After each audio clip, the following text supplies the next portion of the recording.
Hi!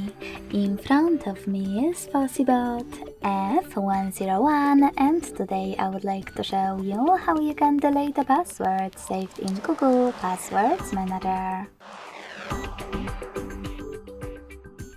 First of all, go into Devices Settings and scroll all the way down to access Google section.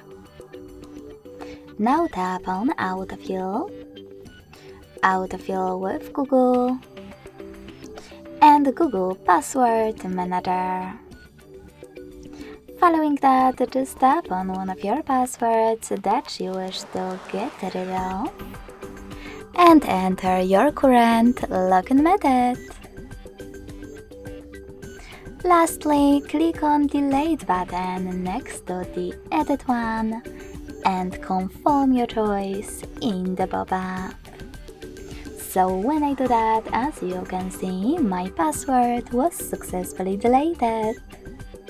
Thanks so much for watching. If you enjoyed this video, don't forget to leave a like, comment and subscribe.